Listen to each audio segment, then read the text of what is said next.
Hello guys, how are you? I'm Hardeep Singh. Welcome back to your own YouTube channel.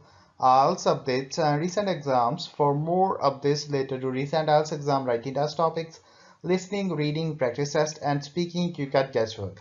Please, guys, participate in everyday listening and reading practice test to achieve your desired band score in your actual IELTS exam. Please hit the like and subscribe button. Press the bell icon for the upcoming notifications. Don't forget like, subscribe and share my YouTube channel and my Facebook page, IELTS updates and recent exams. Part 1. You will hear a man telephoning a language school for French lessons. First, you have some time to look at questions 1 to 3.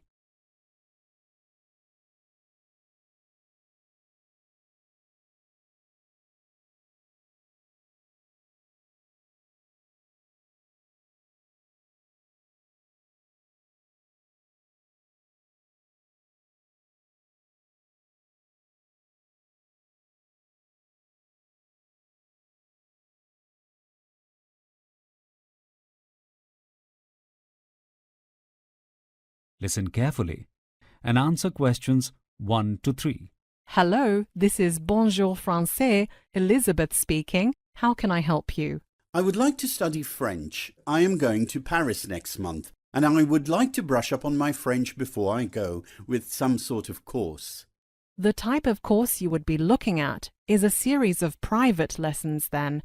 I'm afraid you can't join a class for short periods of time like that. I understand. Yes, I would like that. Can I have your name, please? Yes, my name is Charles Blackley. That's Blackley. Thank you, Mr. Blackley. You say you would like to freshen up your French, so can I assume you speak some French already? Well, yes, but not very well. I studied it at school, but that was a long time ago. I have had some holidays in France since then and spoken it a bit, but I wouldn't say I am very fluent. I don't expect to be able to do business in French or anything, but I'd like to be able to make myself understood at my hotel and in restaurants. I'm going to a conference for work. So you are not exactly a beginner, but you would like to get yourself to a basic communication level, correct? Yes, exactly. I think I would need quite a few hours, though. Can you give me your phone number, please? I'm on a landline here, so I can't see what your number is. I won't give you my work number because I'm not in the office all the time and it goes to voicemail. This is the best number to call me on, 497-55983. That's my mobile number. Before you listen to the rest of the conversation, you have some time to look at questions 4 to 10.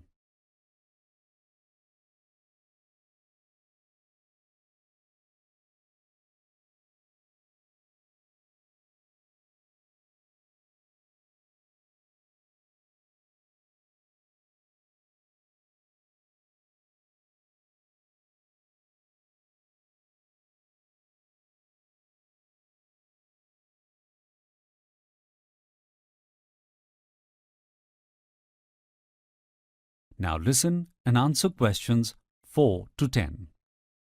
How much are the lessons? Our packages start at 10 hours and the cost is £35 per hour, so a package would cost £350. You could do 6 lessons of an hour and a half and a final lesson of an hour. The teacher I have in mind specializes in getting people ready for holidays and business trips, so you would be in the right hands. That sounds excellent. Where are you based? The school is at 35 Market Street on the 3rd floor. Would you be doing the lessons in the evenings after work? Yes, and the position is perfect. I work in Martin Street, around the corner from the school, so I could walk there quite quickly.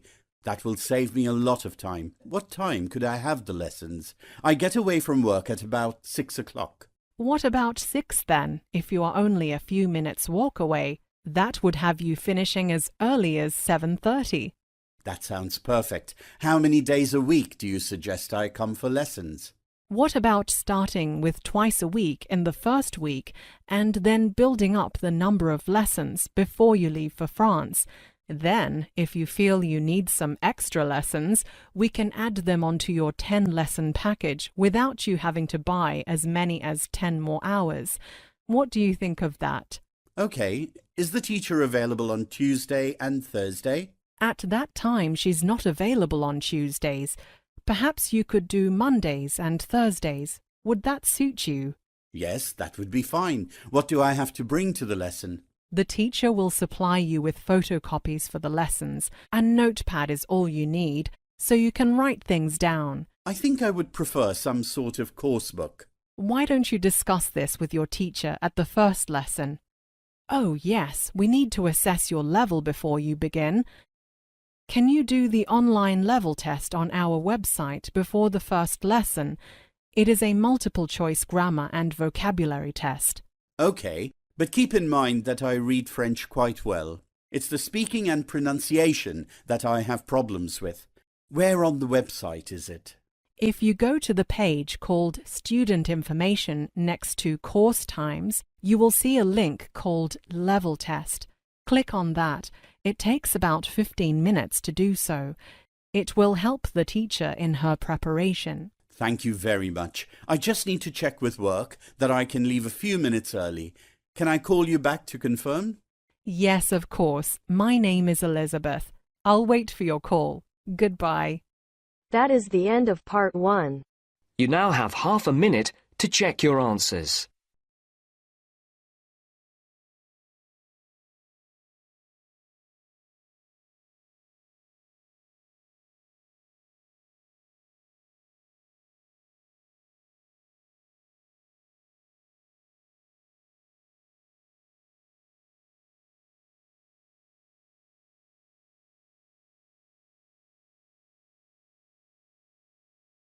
Now turns to part 2. You will hear a childcare educator talking to trainees at the beginning of a course to become a home daycare provider. First, you have some time to look at questions 11 to 15.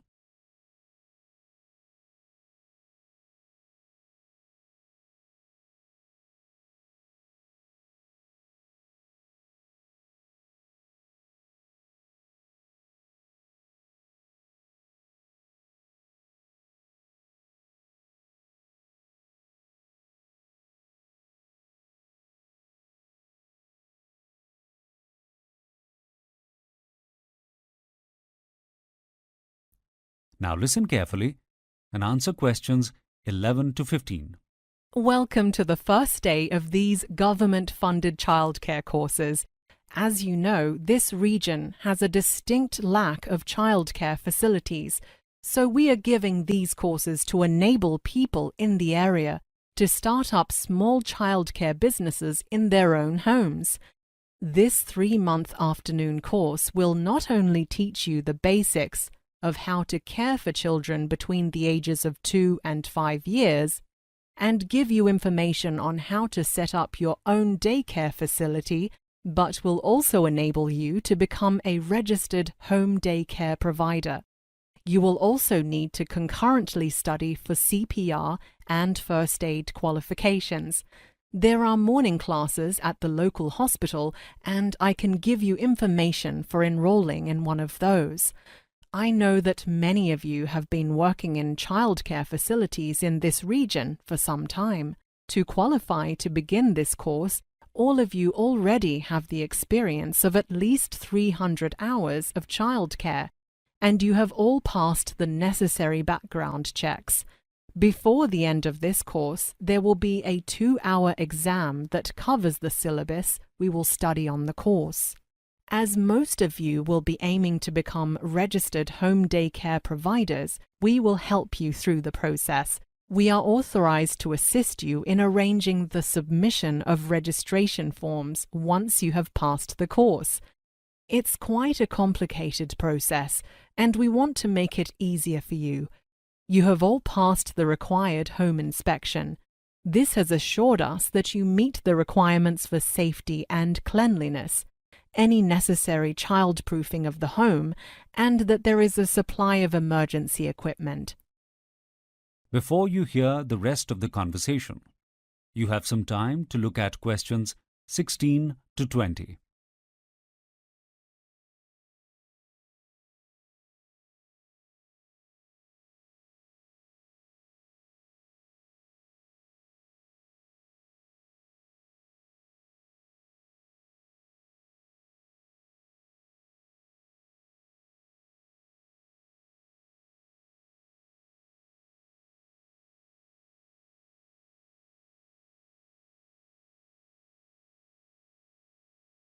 Now listen and answer questions 16 to 20. As this is part of a social government program, your license fee for being a registered home daycare provider will be waived for the next 3 years. Becoming a home daycare provider is a great way of working from your own home, particularly if you have your own children to look after, and you would be in the home anyway. As part of the course, we will also teach you how to manage your finances when running a daycare facility from home, and what you need to declare to the tax department. We will also cover the fees you can charge and the type of insurance you need to have. Training will be provided in food preparation, taking care of the children's hygiene and basic needs, doing activities with the children, and including some sleeping times for them. We wish to increase the number of home daycare centers in the region, so we want to make sure you succeed. Don't hesitate to ask if you have any questions. We are here to help you. The first thing you might ask is, how many children are you allowed to look after at once? For a single carer household, you can have up to 6 children, including your own, and they cannot be under the age of 2 years. If you employ a qualified assistant, you can have more, but this would need to be approved by us and would depend on the size of your home, etc. If you wish to care for smaller babies, that would require the further infant care qualification, which is an additional 1-month course, which we also offer. When you obtain your registration, you will qualify to be added to the municipality's website as one of our childcare providers. I assure you, you will be inundated with requests from families who need childcare, as we currently don't have enough. You will need to be prepared for occasional unexpected spot checks of your premises from us. And you will also need to regularly report to us on the children you are caring for. On this 12-week course, you will have 3 hours of lessons in the afternoons from 2 o'clock, 4 days a week from Monday to Thursday. It is a total of 144 hours.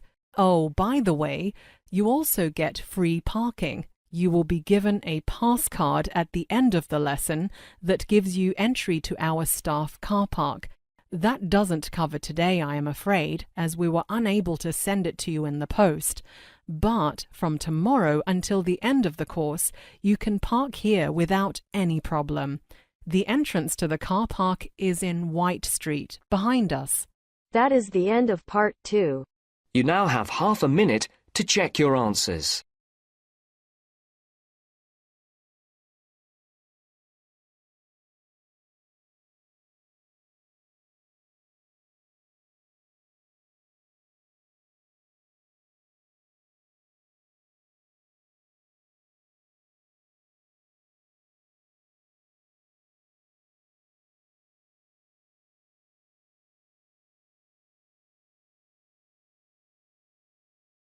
Now turns to part 3. You hear a communications student talking to his tutor about a creative writing project he is doing. First, you have some time to look at questions 21 to 24.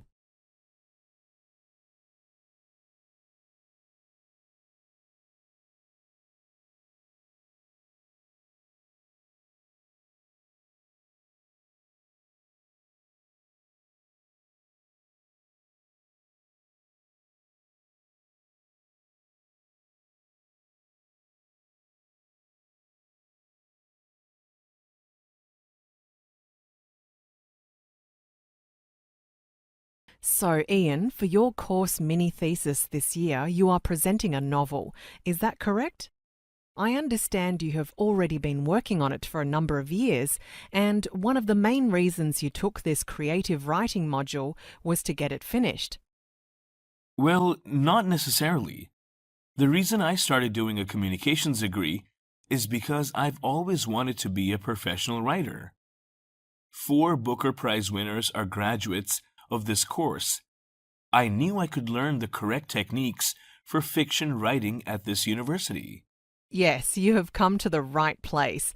Now, I know you have been doing readings of some of your chapters in the group tutorials. How has that been for you? Pretty brutal. The other students aren't afraid to say exactly what they think. Though I must say, even though the feedback has been tough at times, it has all been constructive, and I have given back some of my thoughts on other students' work too. I find the reading sessions so rewarding. Writing is such a solitary business, and finding readers is never easy. Having listeners is such a great experience. Before you hear the rest of the conversation, you have some time to look at questions 25 to 30.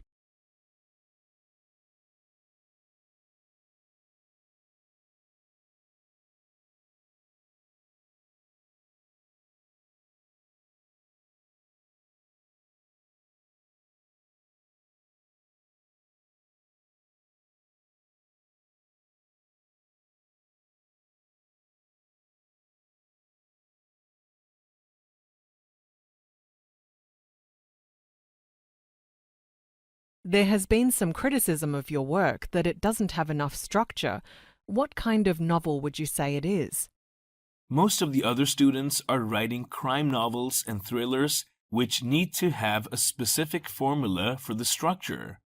However, I'm writing an account that is loosely based on my great-grandfather's life, as it is a mainly character-based psychological study.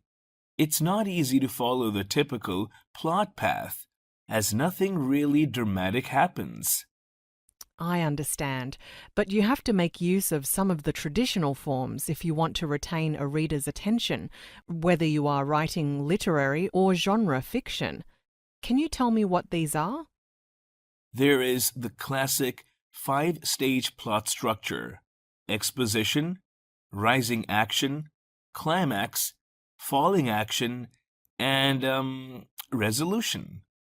I know I can't deviate from that, as my story is more character-driven though. I like to think of it more as the onion-peeling type of exposition. The story goes backward in time a lot, so we can see the motivation behind the character's behavior and personality. I see. It's written in the first person. Don't you find this to be constraining? It does slow down the action, and that's probably where the structural problem is. But I like the very subjective, one-sided reveals.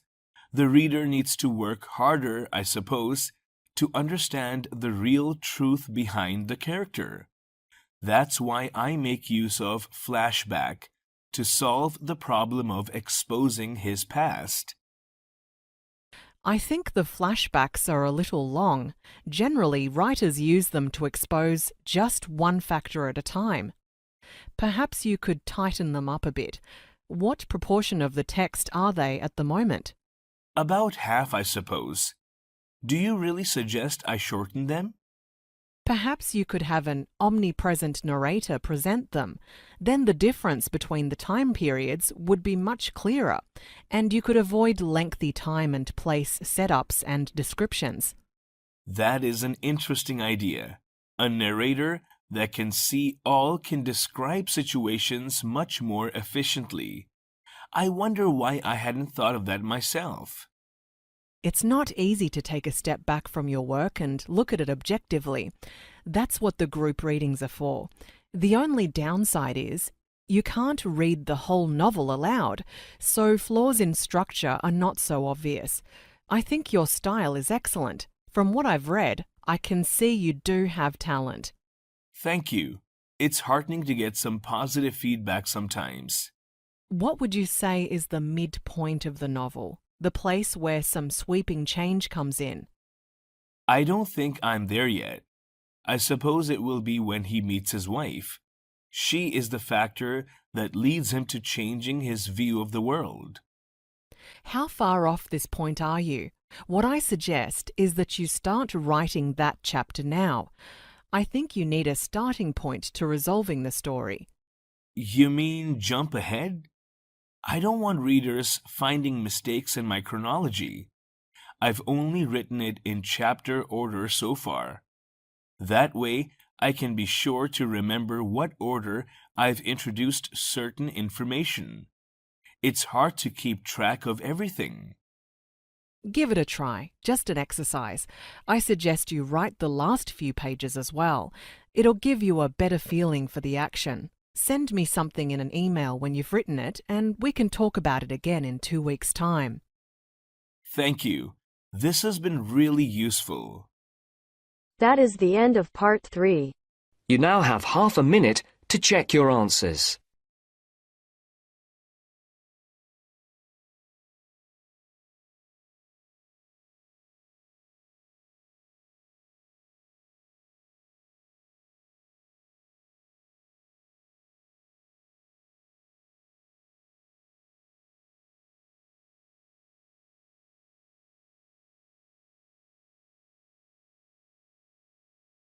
Now turns to part 4.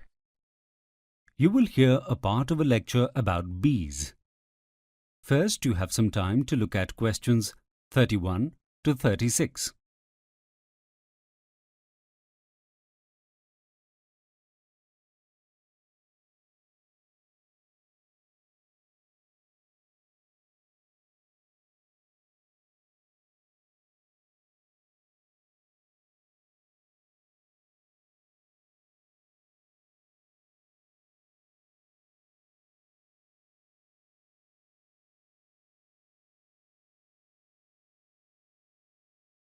Western honeybees are the bees used for commercial honey throughout the world, and their existence relies on a tight bond and cooperation between all the bees in the hive. In every honeybee hive, there are 3 types of bees: the queen, worker bees, and drones. Queen bees have the sole purpose of laying eggs for the colony. There is only one in every hive, and they can live for up to 5 years.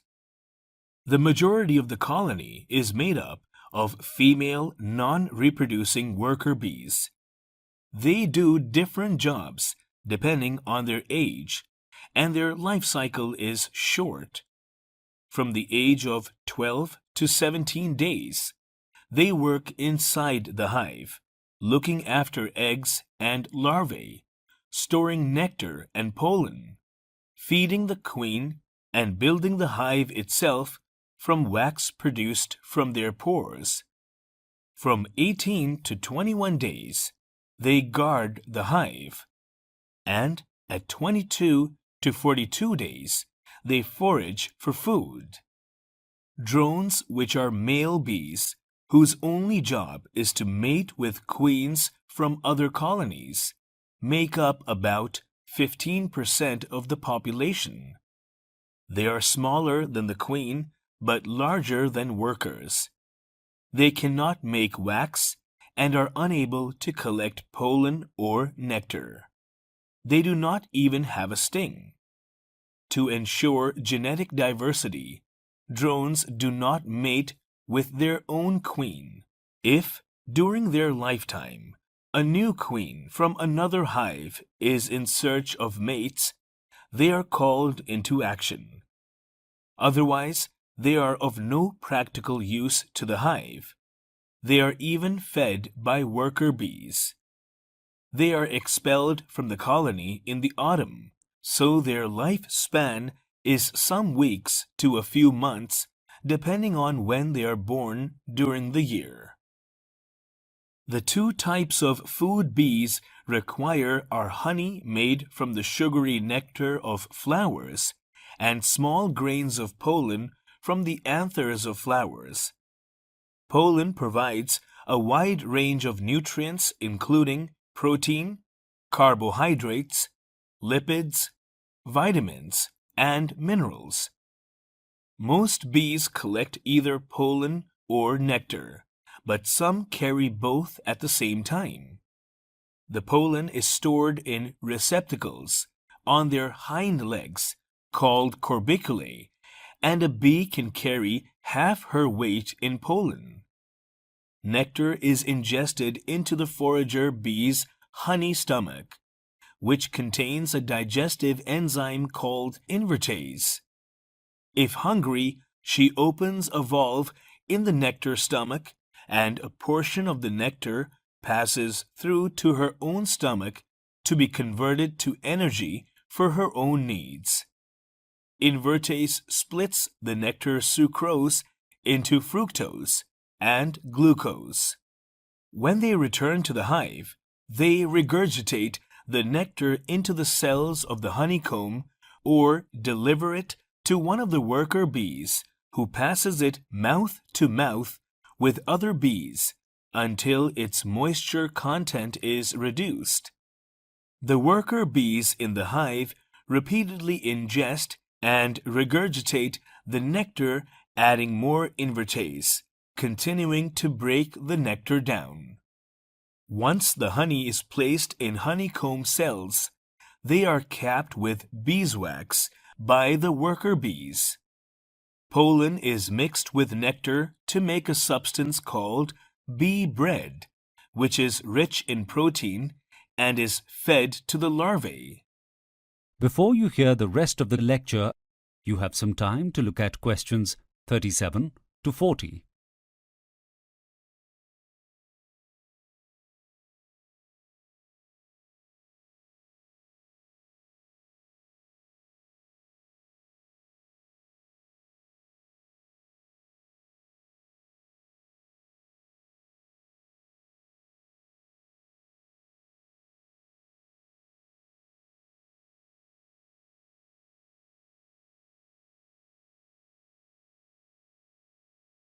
The queen is the center of the hive and the center of any swarm of bees.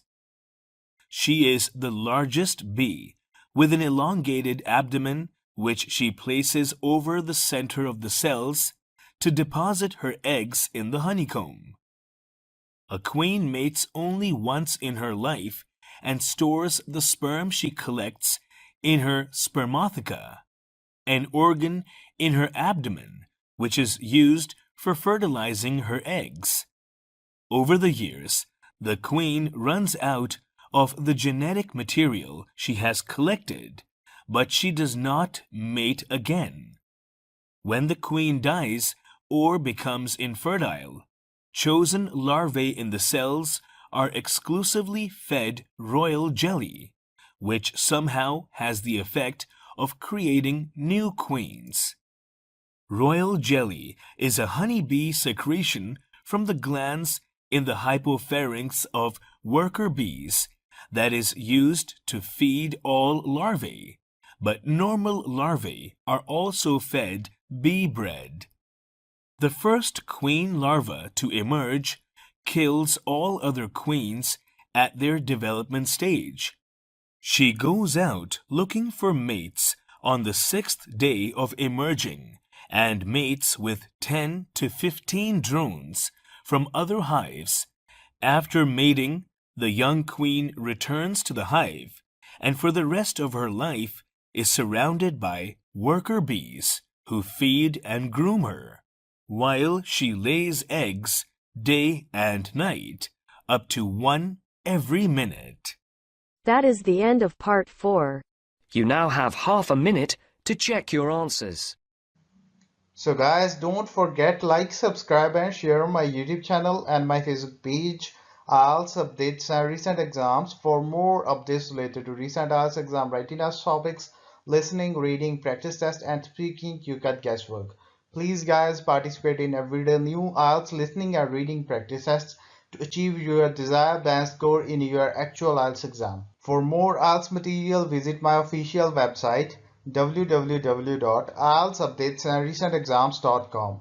The link is given below in the description. If you need PDF files of latest IELTS material, then please join my Telegram channel. So guys, please write your score below the comment section. Again, thanks for listening. God bless you all guys. Stay tuned, stay safe.